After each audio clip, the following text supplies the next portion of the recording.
Hi, everyone, and welcome to Tech Talks. Our platform edition today is focused on setting up your Splunk apps with setup pages.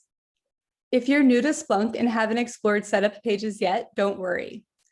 We're going to explain what they are and how you can take advantage of them to optimize your Splunk apps and really maximize their value for your customers. Tech Talks is a series of short webinars that are deep dives for technical practitioners.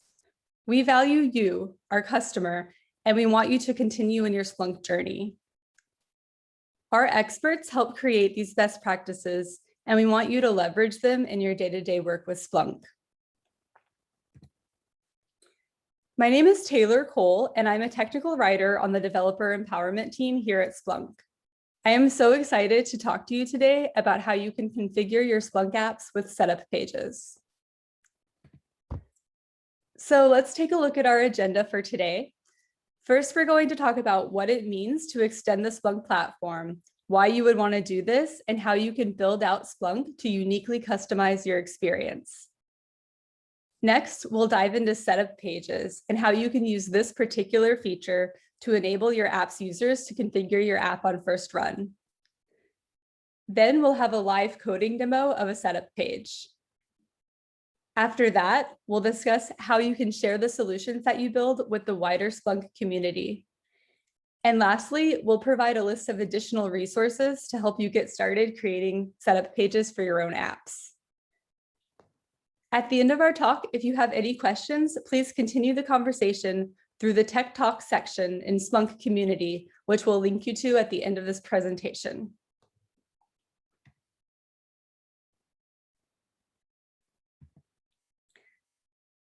So to get started today, I'd like to frame setup pages within the broader context of platform customization. Platform customization means that you can extend the Splunk platform to meet your unique needs and to improve both your and your customers' experience with Splunk. So let's start with why. Why extend the Splunk platform? What is the value of building customizations in your apps? Splunk already comes with so many powerful and exciting features. Why not just leverage these? To answer this question, I just want to ask, as a Splunk app developer, have you ever found yourself in a situation where you needed Splunk to do something that it didn't seem to do? Maybe you were looking for some type of configuration workflow or data transformation that Splunk didn't seem to support. Or maybe you really wanted to integrate Splunk with a third-party service, but this ability didn't appear to be available in any existing capacity. The truth is that while Splunk provides so much functionality and contains so many built-in resources that you can leverage, it's just not really realistic to think that the software could meet every single one of your needs out of the box. So this is where extending the platform comes into play. With platform customizations, you can add some sort of unique functionality to a Splunk app and then deploy it as though it were just part of Splunk natively. In addition to using the existing solutions that Splunk provides, you can introduce your own unique features into Splunk. Essentially, you have the power to create your own ideal solution. And this creates a really seamless and smooth experience for your end users. This platform extensibility is one of my favorite things about Splunk because it empowers you to create a completely customized data analytics experience that is uniquely tailored to your mission. You can develop solutions that help your customers glean the most insight possible from their data in the most straightforward and efficient way, and then really move forward and make the best decisions possible for their organizations. Extending the platform can do so much for you, and it's now easier than ever. And today we're going to show you how you can do it. So let's back up for a minute and talk about app development. In Splunk, you want to build all customizations within the context of an app. So what is an app? Apps are collections of knowledge objects and extensions for a specific technology or use case. So for example, an app might have a few custom dashboards along with some saved searches that are specific to a certain industry. In terms of platform, you'll need to develop apps in Splunk Enterprise, but then your app's users can use the app in either Splunk Enterprise or Splunk Cloud. So what if your app requires some type of functionality that is not included in Splunk? This is where you can extend the platform to encompass this custom feature. There are many different extension points that you can leverage to extend Splunk software, from creating custom search commands and data inputs to building custom REST API endpoints. One particular feature that we're going to focus on today is app setup pages. So what is a setup page? A setup page is a page in your app that displays the first time your users launch the app. Setup pages provide a way for your users to configure app settings through the front end.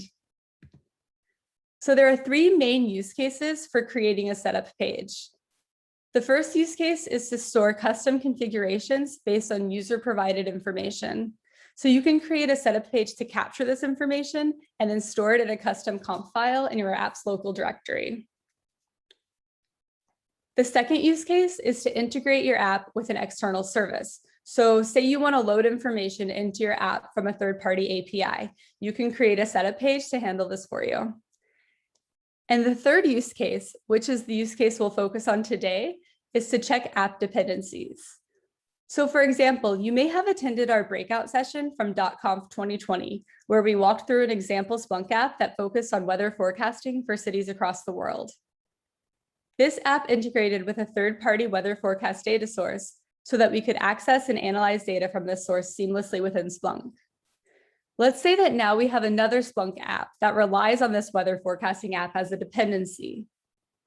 We can create a setup page for this new app to check that users already have the weather app installed at the time they first begin using our app. So let's talk about what happens under the hood with setup pages. When a user launches an app in Splunk Web for the first time, Splunk software looks in the local app.conf file to check whether the app has been configured yet. If the app is configured, the user is directed to the app homepage. But if the app is not configured, the user is directed to the app setup page, which is a simple XML view that you specify in the app.conf file. This simple XML view uses a JavaScript extension that contains the code that you write to configure the app. So you can write this code to call REST endpoints and to write to your app's conf files. The user then interacts with the setup page to input information and configure app settings. And after the user completes the setup process, the setup page marks the configuration as complete and then redirects the user to the app's homepage. So now, how do you create a setup page for your app? In terms of programming knowledge, you'll need to be proficient in JavaScript programming to create a setup page. So the first step is to plan out your app setup. This involves determining any conf files or REST endpoints that need to be involved in the setup flow. After that, you'll write the JavaScript code that configures the app. And this JavaScript code goes into your app's app server static directory. Next, you create the simple XML view for your setup page. And this is how you show your setup page to your users in your app. And then lastly, you'll need to configure your app.conf file. This is where you map the simple XML view to your app configuration and direct your users to this page the first time they run your app. And that's it. This is how you empower your app's users to configure your app on the front end.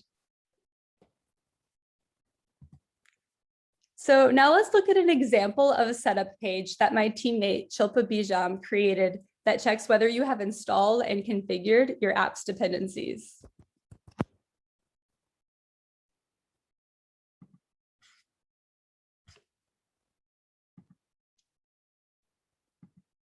So just to reiterate, we have this app, which for the purposes of this demo is called the Dependency Checking app. This app requires users to complete the setup of a second app, the Weather app, in order to get started. So how can we use a setup page to ensure that users have installed and configured the Weather app before they start using the Dependency Checking example app? We're going to start here in our simple XML extension. This setup page.js file lives in the app server static directory of our app, and this is where we specify the logic that guides our app setup process. So you can see here we have a JavaScript function, And what it does first is create a service object in the Splunk SDK for JavaScript. And this is how we essentially connect our code with Splunk and tap into all of the resources that the SDK provides. Next, we define the weather app example as our dependent app. In order for this dependency to be met, we're going to specify that the app needs to be installed on the user's instance, it needs to be configured, and that the minimum version needs to be 1.0. So first we use the SDK to invoke the list apps endpoint. And here we can check the list of apps we have installed against the name of our app dependency. Then we check the configured apps, or we check the app dependencies configuration status. So we talked about this earlier. This is set in the app.conf file.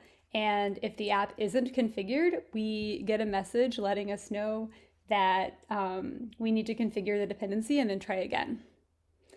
And similarly, we run a version check to make sure that our dependent app meets the minimum version requirements. And again, if they aren't, we have another message here letting us know that we need to upgrade the app dependency. So if everything checks out and the dependency requirements are met, we set our configuration property in the app.conf file to true. And then we reload the app and we redirect our users to the app's homepage. So now that we have defined the logic governing our app setup, we need a view so that we can expose this logic to our users. So that takes us to app.js. So here in app.js, we have a view expressed in React. Now, you can use any JavaScript libraries that you wish. All that matters is that you can produce some sort of HTML that can be hooked into the setup page. So in this case, Shilpa has created some text letting the user know what the app's dependency is, and then a submit button prompting the user to check this dependency in order to complete the setup. So now that we have a view, we need an entry point, which in this case is our top level setup page JS file. So here we have require config. This is what lets you bring your app setup logic along with all of your third-party vendor files together. And then Splunk uses require.js to help us put everything together. And then we invoke this React DOM render, which is what renders our app into an element with this ID called main container. So where is this main container? So this brings us to this setup page dashboard XML file. And this is the simple XML view for our setup page. So this page lives in the default data UI views directory of our app. And this is the simple dashboard where we can import our script, which was our entry point. We can also import any style sheet that we want. And then lastly here, we have this div element with the ID main container, which was of course the main container that we just saw on our setup page.js file. So now we have all of these parts. How do we make our app aware of all of this? That takes us to our app's app.conf file. So here you can see our setup page dashboard gets plugged into this setup view key. And this setup page dashboard value matches the file name that we saved in the default data UI views directory. We just omitted the extension here. Then you can see up in the install stanza, we set is configured to 0. This is the default configuration status, and this indicates that users need to complete the setup before they can start using the app. So now for the exciting part, let's take a look at how all of this works on the front end.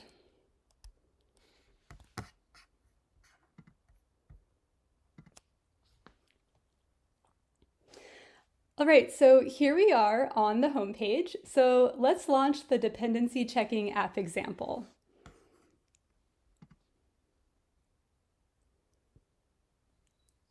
All right, so we see a message letting us know that we need to complete app configuration and prompting us to go to the setup page. So let's continue to app setup page.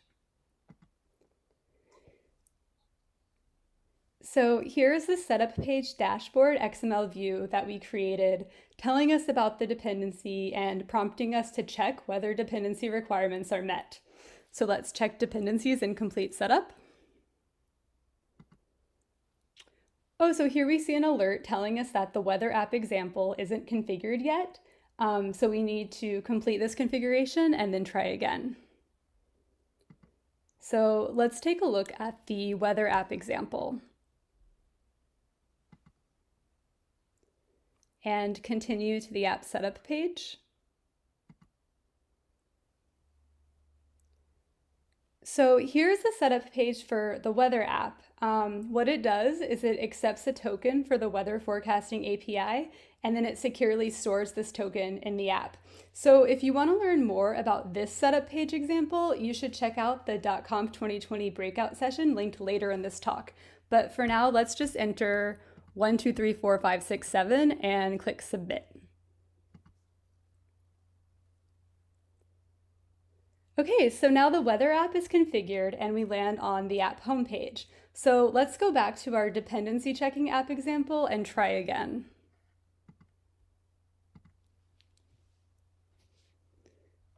So let's continue to the setup page, check dependencies and complete setup.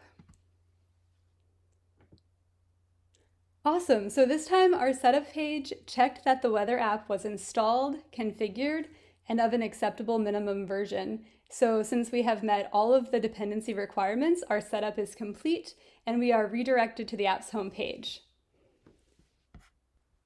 And now just to follow up on the code side of things, you can see here that completing this process actually created a local app.conf file with the isConfigured value set to true, indicating that the setup process is complete.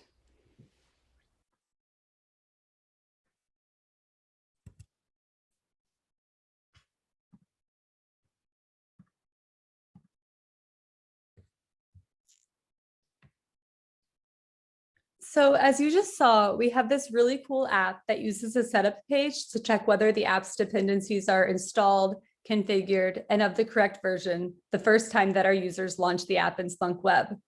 So what can we do now? What options do we have for sharing our solution? We can package our app so that it can be distributed to other Splunk users. And this could mean internally to other users in our organization or to our organization's customers, or it could mean uploading the app to Splunk Base so that the greater Splunk community can benefit from the customizations that we created. So let's talk for a minute about Splunk Base. Splunk Base is the site where the Splunk community can find apps. If you have an app that you think could benefit a wider group of people, you can upload it to Splunk Base. And one thing to note is that apps on Splunk Base all undergo a series of quality controls and are vetted to make sure that there are no security vulnerabilities and that they all work in a cloud environment. So if you want to see more real life examples of Splunk apps, be sure to check out some of the apps available here. All right, so now that we've shown you how easy it is to customize the Splunk platform with setup pages, I want to invite you to continue on your journey and try it out yourself. We've included a list of additional resources to help you get started. So here we have a link to the setup page examples in our examples code repository on GitHub. Here you'll find the full example demo today, as well as some additional end-to-end example apps with setup pages. We also have a link to the documentation on setup pages that my team has recently released. And then we also have links to the Extending the Splunk Platform with Custom Search Commands and Setup Pages breakout session from .conf 2020, as well as a blog post that we recently published on setup pages. And lastly, we have a link to Splunk Base, where you can explore the many apps that extend and enhance the Splunk platform in lots of unique and exciting ways. And of course, if you have any follow-up questions while exploring these topics, please reach out by sending an email to devfeedback@splunk.com. So now you are ready to continue on your journey and create setup pages to configure your own apps. To help you with this, we have an incredible group of Splunk users on our community site. So here you can search the answer section for information on setup pages. You can also continue the conversation for this talk and this is in the discussion section. And finally, you can go to Splunk Ideas, where you can submit new product enhancements or vote for current ideas from other customers. So thank you so much for attending, everyone. I hope that this was an informative and exciting session for you, and I'm looking forward to hearing about the setup pages that you create. Please tune back in for future tech talks, as we are excited to share this series with you. Thank you.